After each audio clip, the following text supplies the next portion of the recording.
also important, especially now, with all the security challenges we are facing as a country.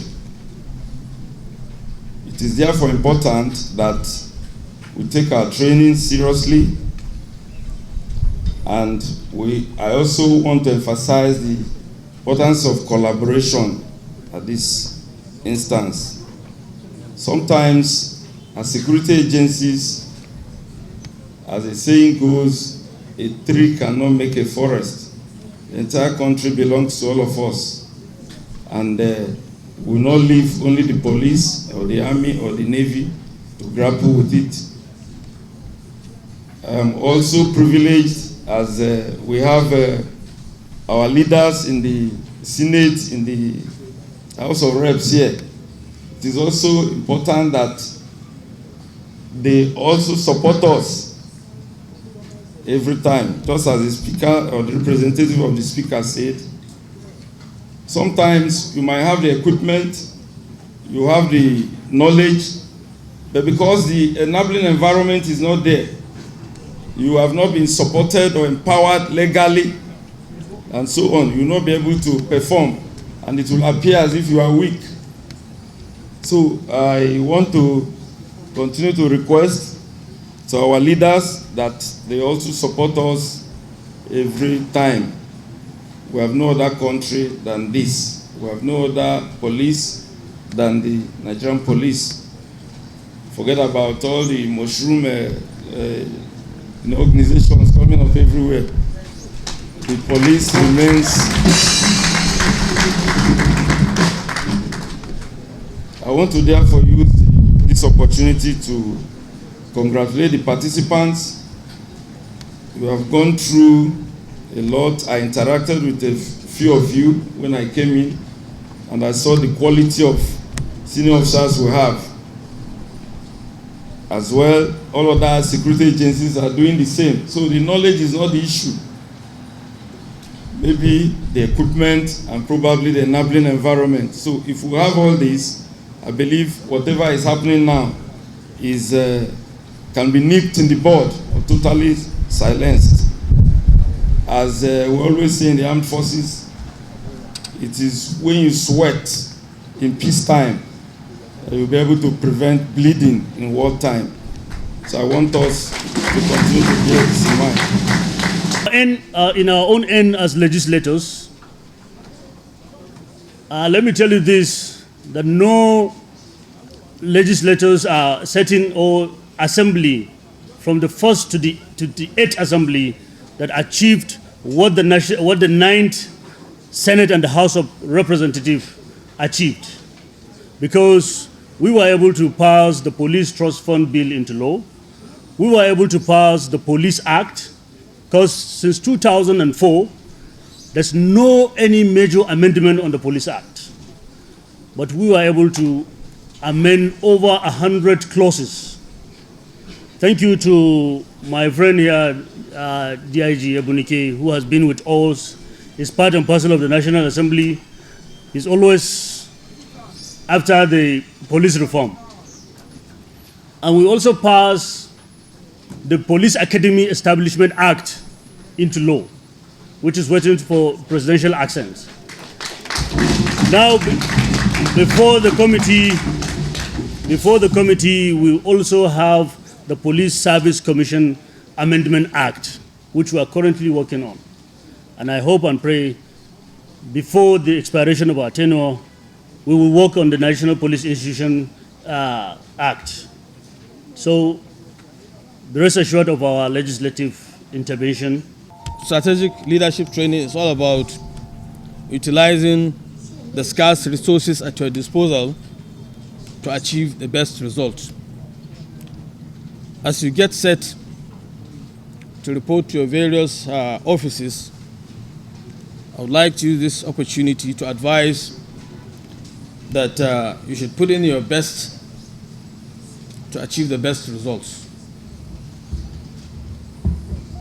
You should also make sure that you live above board, live by a very good example, so that others will equally copy from you. I am delighted to be here today to take part in the graduation ceremony of the 40 assistant commissioners who have successfully completed the 8 weeks SLCC course at the National Institute, Abuja. I had the honor of meeting you during your visit to the force headquarters last month, and from my interaction with you, I can proudly say that in the short time of your academic activities, NIBS is on its way to producing graduates with enviable leadership skills that we can all be proud of. As you all know, policing is an ever-changing field that evolves with society, and as such we must recognize that training and development programs are crucial to meeting the development needs of Nigeria and the development needs of the officers. Crime is getting more complex. Officers are charged with enforcing laws, and they must be open to new and constantly evolving leadership challenges. A firm educational foundation not only enhances officers' general knowledge, it also helps to strengthen the problem-solving skills that have become integral to contemporary policing. Educated and trained officers are more likely to recognize situations that require patience,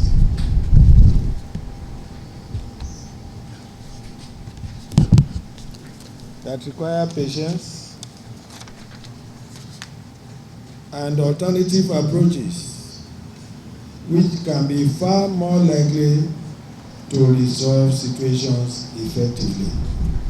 Education and training provide officers with alternative means to exercise legitimate authority. Over the last few years, we have recognized the need for the police to anchor its operational and administrative processes, policies, procedures, and practices on international best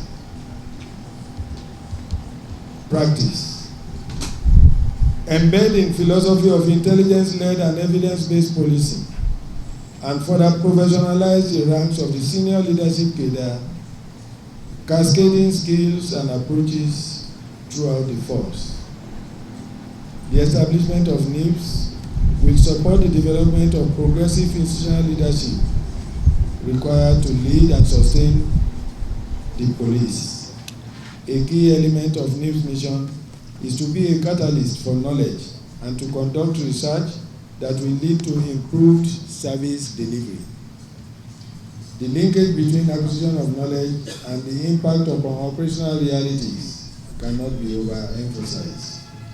In order to be able to achieve these wide-ranging objectives, the Institute seeks to expand its research networks by organizing joint seminars with national and international organizations, research institutes, accepting fellows and trainees, attending international symposia, academic conferences, and workshops. The Institute will also commission research and seek to mobilize regional networks to enable universities, private and public organizations, and the police to collaborate successfully. In a concrete step to realizing the above objectives, the second set of course participants commenced a 2-month strategic leadership and command course on the 8th March, and today, the 7th of May, we are turning a new stone, graduating another batch as a step forward for the Nigeria Police Force. I strongly believe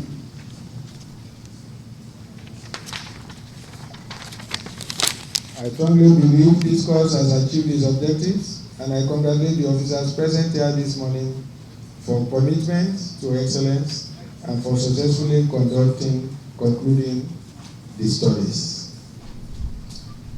I believe that you have been exposed to the best standard in policing education and provided with necessary strategic leadership tools that will no doubt assist you to satisfactorily carry out your next assignments.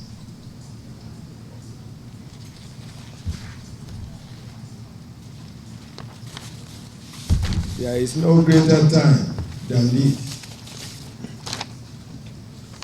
when our beloved country is faced with challenges and you are being called upon to execute your job effectively and efficiently in a professional manner. As you step out as proud graduates of this noble institute, I urge you to be the change agent the nation needs at this testing time.